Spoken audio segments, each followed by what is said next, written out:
What's going on, you Atlantic Ocean sea toads? By the way, these things are literally fish with feet. I found out about them the other day. They're super cool. They're literally awesome. But anyway, today we're going to be doing a Smite 2 closed alpha update video talking about the patch notes. I've been telling you guys I've been really enjoying Smite 2 lately. I think with every patch, the game gets that much better. So I'm going to put my money where my mouth is, and we're going to talk a little bit about today's patch and why I think it's going to improve the game. Of course, keep in mind that all the super major cool things are going to be coming early next year. That's where they're putting a lot of their time and effort into for the free-to-play release. So there's not going to be too many huge things in this patch, but there are 3 new characters in the game. There's some new items and some cool stuff being changed. So without further ado, it's not going to be too long. We're just going to do a quick overview of the Smite 2 Close Alpha 8 update notes. And this patch is coming out today, the day this video is uploaded.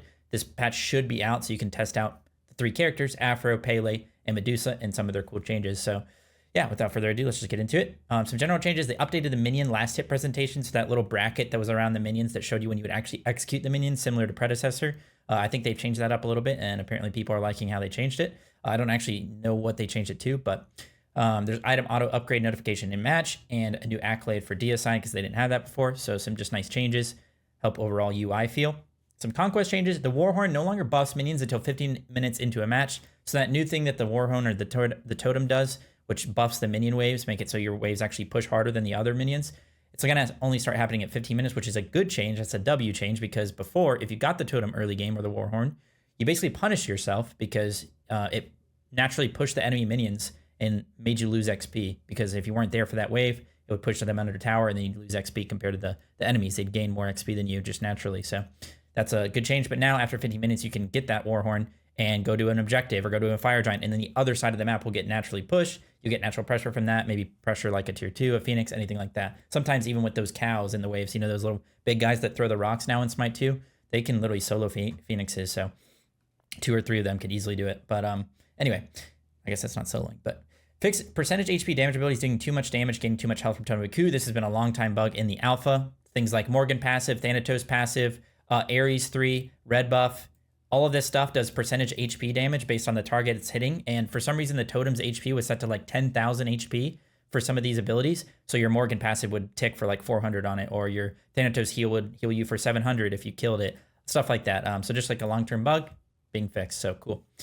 All right, now for the new gods. They're adding Aphrodite. Now, I am an Aphrodite hater. I hate this character. I hate playing against her. She's not fun to play against. But it's cool that they're adding more characters. They're really doing a good job of speeding up the process of adding all the gods from Smite 1, especially considering you would expect there to be a lot of bugs with each edition, but there really isn't too many game-breaking bugs with all of these additions in the alpha. So they're putting a lot of heart and soul, no pun intended, into adding these characters. So you got to give them props for that. And speaking of which, we have Aphrodite. So she's going to do magical damage. She's 100% intelligence scaling. She has no strength scaling in her kit. She still has range basic attacks. She still gets the protections and magical protections shared with her teammate who she's kissed to. She's also gaining physical and magical protections for each enemy or friendly god nearby. They give her new art on her passive. Kiss is still going to be the same, but the new feature is a locked on to ally kiss will now hit enemies it hits along the way. If this happens, the full length cooldown will be applied. This means if an enemy stands in front of you, between you and a teammate, you can stun the enemy and also kiss your teammate along the way with that kiss. It'll use the long cooldown version instead of that short cooldown that from Smite 1 where you hit a teammate. You can go back and forth between teammates. So yeah, there'll be a long cooldown. Now, there was a Twitter thread that Loyal can show on screen right now. People were kind of freaking out about this, saying that, oh, you're removing counterplay because apparently people were standing in front of Aphro kisses to block them from their teammates. By the way, that's never happened in the history of Smite. Nobody does that. Good players don't do that. And people literally had a freaking Mandela effect for some reason. You could never even do that anyway. You couldn't block an Aphro kiss if you stood between an ally, an Aphro's ally, and the Aphro. It would just go through you and hit the ally anyway. It never just stunned you and blocked the kiss entirely. So I have no idea why people thought that was removing counterplay. It is going to be, that's a good change. It's going to remove some clunkiness, but it's also going to be strong because now you can position yourself as Aphro between people to make sure you stun out enemies and hit your allies. So yeah, she's going to be broken, by the way. This character is going to be insane. If you're linked to an ally for 4 seconds or longer, when you switch to a new link target, both allies will become jealous. That's another new feature. So both targets are going to become jealous now for 4 seconds if you link to them for more than 4 seconds or longer. So back off. Basically the exact same, but now if you hit both areas of the back off, so if you and your teammate that you're linked to both hit their 2, or if the Aphro hits the 2 and you're both near an enemy, you'll you get 25% bonus damage. So a little bit of extra scaling, maybe to incentivize a little bit more damage Aphro, and less so the, cringe healing Aphro. And then another new feature for her lovebirds is in scaling returns the healing on lovebirds. And that's not exactly a new feature because, for most of Smite's existence, Aphro 3 did scale off magical power, but in Smite 2, it will scale off of int a little bit. So the more int you build, the more damage basically that you build, the higher your heal will scale. So that's cool. I kind of think it's cringe, some of the changes they made towards the end of Smite 1, where basically there was no scaling off of any magical power, because they just incentivized full tank healing for the same amount as somebody who is full damage, which is not really that balanced, I'd say. And then the new feature on her ult, which is also broken, part of the reason this character is going to be OP. Everything's the same about her ult, but now if you refire the ult, it allows Aphro to leap to her target, and she's untargetable while flying. So if you're over a wall and you kiss them and you ult and click ult again, you can jump to your target, your ally, which is a really cool thing. Another really cool +1. I've been asking for cool +1s like this all along. I think they should be doing stuff like this to every character, and that way every character is OP. And if every character is OP, no one is OP. Because of that, like Aphro is one of the few characters that's got something really cool like this going on. She's going to be OP because a lot of other characters didn't get stuff like this. But can't really blame them for that. I just think they should continue doing this moving forward, adding cool stuff like this, and if they can, given the time frame and the workload that they have. But yeah, this is going to be broken. We had like discussions in the Ambassador Discord. I talked about how it would be really cool if Aphro could click 4 and then click 1, 2, 3, and each 1, 2, or 3, sort of like Merlin, could do different things. If she clicked 1, maybe it would give her teammate CC immunity. If she clicked 3, it would fly her teammate to her, or she would fly to her teammate, or 2 would be like damage immunity, stuff like that. So you have to like choose, and you have options. You can't just click 4 and get everything. But this is still cool, and it makes sense that she would fly to her target instead of her target to her, because then you could probably grief your teammates by making them fly to you. But anyway, maybe you could just make it so they have to click the interact button so they could fly to you, something like that. But anyway, Medusa. Medusa's pretty much the exact same. She's got hybrid scaling in her kit, so she's going to scale off strength and intelligence, which is pretty cool. She now gets a attack speed stem scales with her strength on her 1, and each successful hit on an enemy god with the 1 reduces the cooldown by 0.5 seconds. So some cool little changes to her 1. Her 2 is basically the exact same, still has anti-heal on it. Her 3 is if you dash through in a statue, it instantly destroys it, and gives her, I think, cooldown back on her dash. I'm pretty sure that's what it does. I don't know why it's not saying that here. Yeah, still goes through minions, blah, blah, blah. Still cool. And then her passive as well. I don't know if they showed this. Maybe it's at the bottom. Oh yeah, it's here. Okay, so a new feature on her ult is if she creates a statue with it and they're destroyed, she gets strength and intelligence buff for a small amount of time, and then also a permanent strength and intelligence buff. So basically, if you kill somebody with your ult, you don't even have to kill them with the actual hit of it now. If you just kill them while they're slowed by it, you still get the statue. And then if you kill that statue, you get an extra little buff, strength and intelligence. Again, she's a hybrid scaler, so she would want both, which is cool. It's cool that she's a hybrid scaler because she's sort of been like a auto attack and ability-based focused ADC. So makes sense for her to be that. Nothing too crazy with her changes, but she'll probably be pretty good as well. And then Pele is the last character. She's basically the exact same. The only difference is that, they made her 1 slightly different. It's not really that big of a deal. This is not really that cool of a +1. It's just a nice quality of life. Same thing with everything else they've done to her. The only real new addition they gave her is that if you are in your max form of your 3, like you're in the second stage where you're the fastest and you're draining 10 magma per second or whatever it is, you can now actually click 2 while you're in that form, and you'll get like a small dash. And I thought it was cool at first. I think it's a little clunky. I think they need to work on it a little bit. And it would actually be a lot cooler if it was a small leap, sort of like Kama 3. Then you can immune certain things and use it to outplay people. Might be kind of broken, but I think that this one's a little bit clunky if you see it in game. But yeah, you can try it out for yourself today and see if you like it if you're a Pele player. But yeah, overall, 3 new characters. That's always a W. I think Aphro is going to be broken. I think Medusa is going to be pretty strong. And I think Pele is probably going to be meh. But we'll have to wait and see. Anyway, moving on to God Balance. So keep in mind that there is a land this week for, it's a Georgia land. This is to qualify for Vegas. I will be playing in it, but we're not playing on this patch because it's coming out today. So only a few days before the land. We're playing on the previous patch, so we're not going to be playing with Aphro, Pele, Medusa, which I'm perfectly fine with, but we will be playing with those characters in Vegas. So something to keep in mind. But yeah, God Balance. We're also not playing with these God Balance changes. So some general changes. They increase all gods' health per stat by 15%, all health per level, stat by 15% recently, and we're now reverting a portion of that nerf, which would equate to gods only having 10% greater health per level than they would from that adjustment. This is a W change. This was mini 9.5 in my opinion. I don't know why they did this. I still think 10% is probably too high, but this is a step in the right direction. And yeah, this is part of the reason it's a mage meta in solo right now. Part of the reason that it feels really hard to like punish lane matchups when you're a warrior, stuff like that. It definitely ruins solo lane specifically.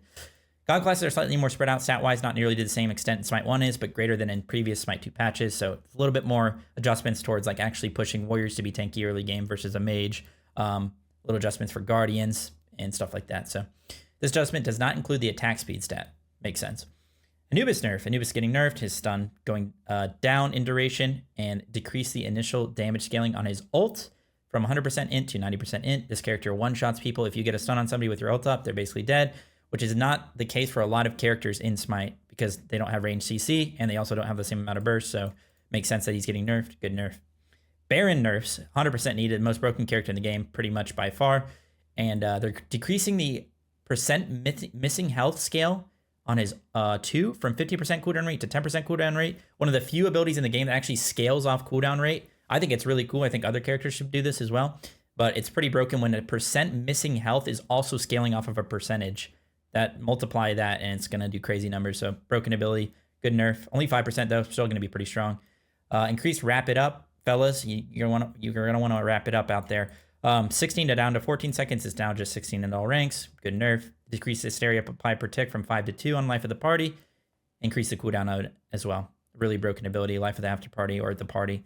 I always thought it was life of the after party, but life of the party up to 110 seconds. You can still get a lot of cooldown and get that down to like 60 seconds easily, but still a good nerf. So overall, good nerfs for Baron. He's still going to be strong though. Donza buff added 55% strength damage scaling to the buffed basic attack after transforming. Oh, that's cool. And then also decrease the cooldown of his 3. This is his 3, by the way. And this is the ability you max last, so I don't know if this is really that impactful, but, you know. I think Donza's kind of underrated right now, so I'm surprised they're doing that. Some Herc buffs, definitely needed. I think some changes to just, like, how prevalent mages are in meta, how prevalent mages are in the meta in solo lane will help out Hercules a lot, but some individual buffs for him are also nice. Increase the damage scaling on his driving strike, increase the damage on Earthbreaker by a little bit, and mitigate wounds, increase attack speed from 10 to 20% to 15 to 25%. So some nice attack speed. Maybe you can go that Golden Blade build now that you used to go in Smite 1 with like Axe Golden Blade. Feel a little bit better. So some nice little changes. Probably nothing too crazy, but I think changes to the overall game could help Herc out a lot. Loki nerf, definitely needed. Most broken jungler in the game by far. And decrease the damage scaling on his Vanish and then increase the cooldown of his 3. Good changes. Still going to probably be the best character, but in jungle that is. Some Mordred buffs, definitely needed. This character fell off so much, like so fast after the release. But hey, remove self-slow while channeling Heart Slash. That's cool. I think that's on the first version of his ult. That always felt really bad. So now you can probably kite and dodge abilities and stuff. That's going to feel nice for him. And then increase the buff duration from 4 seconds to 6 seconds. So not bad. Nuance shift, they decreased Mysterious Fog buff duration. That's good. Decreased soldier health scaling from 25% of Nuance maximum health to 20%. Thank goodness, dude. These minions are so hard to kill early game, or at all points in the game, actually. If you're a tank trying to kill Nuance minions, it literally takes like 3 abilities plus autos. It's insane. And decreased cooldown of Shining Metal. So just some shifts, which is good for her, I think. Poseidon nerf. Increased cooldown from 10 seconds to 15 seconds. That is insane. That it's a 5-second nerf. But that ability was ridiculous. He always had it up, even without any cooldown built, basically. And then decrease the cooldown from 10 seconds to 15 down to 11 for Whirlpool. So you have to actually put points into it to get that value. These are huge nerfs, by the way. 5 seconds and 5 seconds. Right now, you max Poseidon one as well. So it's going to make it harder to always have these abilities up and get value if you're not putting points into them. Increase the Sobek charge spray, which is his 1, his pluck, from 16 down to 14 to just 16 all ranks. Susanoo buff, good change for Sobek. Susanoo buff, Storm's Edge, increased buff duration from 3 seconds to 4 seconds, increased knockup height by 25% on Typhoon. This has been needed since I'm surprised it wasn't like this when he was introduced in the game, so this is good changes as well. Morgan's getting nerfed, which is not surprising. If this character wasn't so buggy, she'd be the most broken character in the game by far because she gets a free relic every time she transforms.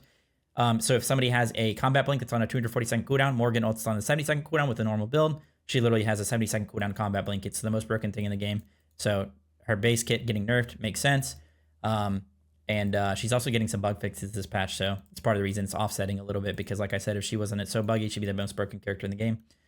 So yeah. She also gets active items every time she transforms into somebody. So if it's active items on like 180-second cooldown, she also gets that every 70 seconds. So Umoja nerf decreased shield health scaling from 5% max health to 3% max health. This is a W change. I'm surprised it's even still in the game. Like, it's scaling off of her own max health. She's giving her own max health to people as a shield on her team. That's crazy. She was already so broken, and there's no anti-shield items in the game except for after this patch. I'll show you in a sec. Zeus nerf chain lightning decreased damage scaling from 60% into 50%. Good change. Zeus is also really strong. Okay, some new items. Arrow's bow is going to be a actually an interesting item. I like it a lot. I think there's a problem with healing in the game right now, and this is only going to get worse with some of these items, but nonetheless, it's still a cool item. So it's 2,300 gold, 300 health, 30% attack speed. You mark an ally god for 10 seconds with the active, and each basic attack that hits an enemy heals the marked god for 2% of your maximum health once per basic attack. So you're marking an ally god, and then you hit enemies, and it heals the teammate that you marked. A really cool idea for an item. It's also always up because it marks them for 10 seconds, and the cooldown is 10 seconds. So you could go like Cupid support now with this, and heal your teammates with your 2, heal your teammates with this. So a pretty cool idea. Give some flex potential to some possible hunter supports, maybe some mage supports with some attack speed, something like that. I think this is a really cool item. We need more new cool items, and I've talked about this a lot, but it's going to happen as the game progresses and we get towards early next year. I think there's going to be a lot more new items. I hope there is, and I think there will be. Okay, Rod of Asclepius, the good old Rod of Asclepius, 2450 gold, 55 int, 300 health, 3 health regen, and allies within 8.8 meters have a 15% increased healing. That's the passive, but it also has an active. This item is about to be broken, by the way. Remove and prevent all anti-heal effects for 3 seconds for all allies within 7 meters. Cooldown 90 seconds. Now, it's only 3 seconds, but the base stats on this and the fact that it has a passive, like, this is good. 2450, 55 in, 300 health, 3 health regen, a nice little passive for increased healing. And then this is just a plus. This could make or break it in a team fight. If you just activate this and full heal a teammate, since it's removing all anti-heal effects, this is going to be a broken item as well. And like I said, there's already a healing problem in the game, so I don't know. I think some of the additions lately have been a little bit rough when it comes to healing. And I don't know. I feel like who likes playing against healers or watching healers? Vegas is just going to have a healer in every single game. But nonetheless, moving on to Shield Splitter, we've been needing an anti-shield item in the game. And even though they've been working on just adding gods and a bunch of other stuff and not prioritizing new items, they were able to add a new item into this patch, which is an anti-shield item. 2,600 gold, 40 strength, 25 of each prot. It's an active where you throw a Shield Splitter 8.8 meters in front of you, dealing 40 plus 5 per level true damage to the first enemy god hit. If they have a shield, it is reduced by 50%, and you gain a shield equal to the amount reduced. So you actually take part of their shield from them, which has been an idea for a while for anti-shield items, and they finally implemented it, probably because the UE5 has the capabilities for it. And yeah, I think this item is going to be really strong as well. It is 2,600 gold, which is quite expensive for like a... It is a bruiser item, though. You get a little bit of prot and strength. It does true damage, which is also really good. And you're removing some of the shield and gaining some of that shield. It's only a 15-second cooldown. That's pretty freaking strong. I think this item's going to be built a lot, especially against Umoja. Even against like junglers with the back camps. That you get such a big shield from them. So 3 cool new items. I think they're all going to be pretty good. I can't lie. Except for maybe, I don't know how strong this item will be, but definitely give some viability, some fun supports. And then a bunch of item changes. I don't know if I'm going to go through each and every single one. I don't know how much you guys actually care about all this. But basically, every item that was doing really well in the meta is being nerfed. And then every item that was doing pretty bad is getting buffed. And the general thing to think about here is that a lot of cooldown is being reduced across the board. Because in general, it's very easy to get to like 80% cooldown, basically, or 70% cooldown. There's no cap for cooldown in Smite 2. If you weren't aware, or if you're new to playing Smite 2 or coming over from Smite 1. However, there is DR, so once you get to like that 40% in quotes from Smite 1, it starts to, you're not going to get like a ton of value out of your 3rd CDR item or your 4th CDR item. It's not going to give you 2 seconds off an ability. It might give you 1 second off an ability, so stuff like that. So they're reducing some of the cooldown from items across the board because you can get really easy good builds with all the items having cooldown. Any interesting like changes individually. They nerfed Fatalis, nerfed Gem of Focus, the cooldown on these abilities. They shifted Bracer the Abyss. They removed the cooldown rate on it, but passive now triggers on basic attacks in addition to abilities. Decrease basic attack damage per stack from 15 to 10, increase stack count from 4 to 6. So now you can actually get that from abilities as well to get that stacked up. So that's pretty nice. You can weave in abilities between your autos to get the passive increased basic attack damage. So that's a shift. And a lot of other changes, nerfing a lot of the meta items, like I said, nothing too crazy. And some bug fixes, a lot of just like bug fixes in general. Athena and Neath ults were doing this thing where you couldn't like cast them right away if you started charging them and used it. They fixed that. Fixed an issue where projectiles weren't hitting at their max distance. That's nice. Fixed an issue with in-hand swaps causing lower than intended attack speed after abilities. I think a few characters were experiencing this, so this is going to feel good for those characters. I think Medusa, and maybe Nemesis, and maybe some other characters. But anyway, just a lot of feels good changes that are going to make the game feel much better to play. Like I said, Mori was getting some fixes. They fixed it where changing could freeze clients for a couple seconds whenever she would transform or G-transform. If you watch me play Mori ever on stream, this literally happens every single game. So this is a huge W fix. It's really hard to play Morgan because of that, because your client literally freezes for like 2 seconds after transforming or de-transforming. So huge fix. Changeling now copies item stacks when transforming into gods. Before, if you transform into somebody with Transcendence or Book of Thoth, you wouldn't get any of the stacks. Now you do get them. Good change. Fix an issue where Mysterious Fog, this is for new op, movement speed was stacking with other movement speed buffs. No wonder this character was fast as hell, dude. She's literally stacking like nonstop. So that's a good issue. That's a good fix. Fix an issue where his Horn Charge ability wasn't respecting cooldown reduction. Good for CERN. Ares fixed an issue with no escape where enemy gods could cast abilities during the knockup and leaps could bypass the pull. This character is so horrible. The way they changed his ultimate is just downright egregious. I can't believe it's still in the game. You can immune it with knockback immune abilities. You can immune it with talisman, with beads. If you use any form of CC immunity at any point during the ultimate being attached to you, it completely cleanses it. It's so bad. So this is a small help for him, but he's still going to be the worst character in the game, and they need to do something about his ult. Cupid fixed an issue where his Heartburn wouldn't damage or CC enemies that were mid-leap. Fixes post-fire Share the Love being too long. That's nice. That's going to make him feel a lot better to play this little post-fire issue. But also, there's a lot of other changes like that or other things in the game where leaps are causing things to be immune. So good change for that. And fix an issue where Tectonic Rift could leave invisible walls. Good. Feels good for the game. And did some UI fixes where other players couldn't see any equipped card cosmetics on the loading screen. Fix an issue where the Chaos team killing the Fire Giant would show the Gold Fury kill message to the Order team. That happens every single time, so that's a good fix. Fix an issue where the match settings for auto build weren't applying correctly in the God Select lobby. Another nice little fix for people. But yeah, that's the closed Alpha 8 update notes. Again, we're getting close to January and free to play and February and all that. That's where a lot of the bulk of the game is going to be improved on, and where a lot of the cool stuff is going to come out. So for it to have like a good change, a good patch like this with some new gods, some new features, some new items, that close to that, I think it's a huge W. And, I would say to kind of measure your expectations a little bit, make sure you're keep in mind like early next year is when I think the game is going to get really good, but still a good patch in general. And I'm excited to play on it for Vegas if we make it. And of course, LAN is starting this week. We're going to be playing on Thursday, I believe. So make sure to watch Smite game if you're interested at all in some Smite 2 competitive, because it's this $300,000 Vegas LAN. It's going to be a pretty big tournament. So it's pretty important. And I think you'd enjoy watching it if you enjoyed Smite 1, SPL, and such. So yeah. Anyway, I hope you guys enjoyed this video. A little patch notes, a little review. Let me know if you want to see more of this, or if you want to see anything related to Smite 2, whether it's like some guide videos, some build videos, teaching you guys how to play the game. I think a lot of that stuff I'm going to start doing early next year when the game fully comes out. But in the meantime, I'll do some Smite 2, probably going to do some Deadlock videos, and who knows what else. I've been playing a little bit of COD Ranked recently, so maybe we'll do some of that. But yeah, hope you guys enjoyed the video. Stay safe and healthy as always. Peace out, everybody. Bye.